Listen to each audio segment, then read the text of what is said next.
Réagir peut tout changer. Chaque année, 220 000 femmes se déclarent victimes de violences de la part de leur conjoint ou ex-conjoint. En 2019, 173 décès étaient à déplorer, dont 146 féminicides, ce qui représente en moyenne un décès tous les 2 jours. Violence conjugale. Mais de quoi parle-t-on? Quand on parle de violence conjugale, on entend les violences sexuelles, les violences socio-économiques ou le fait d'être privé de son autonomie financière par son conjoint, les violences physiques, les violences psychologiques et aussi les cyberviolences. Et qui sont les victimes?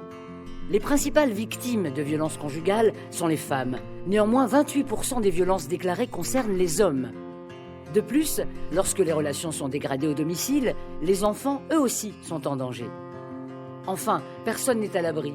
Les études montrent que les violences conjugales concernent toute catégorie socio-professionnelle. D'ailleurs, le milieu professionnel n'est pas épargné. C'est pourquoi les entreprises se mobilisent sur le sujet.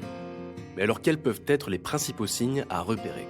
Changement de comportement, fatigue, stress, perte de poids, isolement, absentéisme ou surprésentéisme.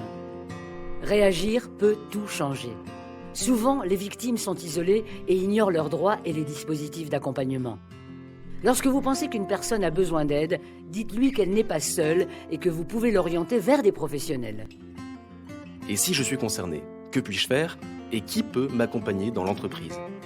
Le médecin du travail, l'assistant social, l'infirmier de santé au travail, mais parfois aussi vos collègues, votre service RH ou votre manager, qui pourront vous orienter vers l'équipe médico-sociale. Bref, vous l'avez compris, dans l'entreprise, tout le monde peut agir, alors ne restez pas seul. Mais concrètement, comment ça se passe?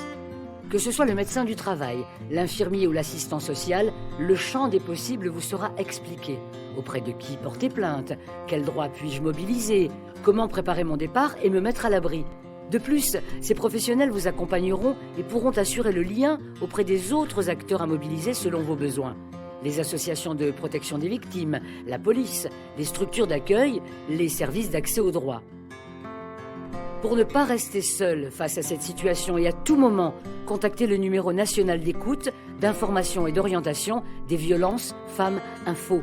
Appelez le 39 19.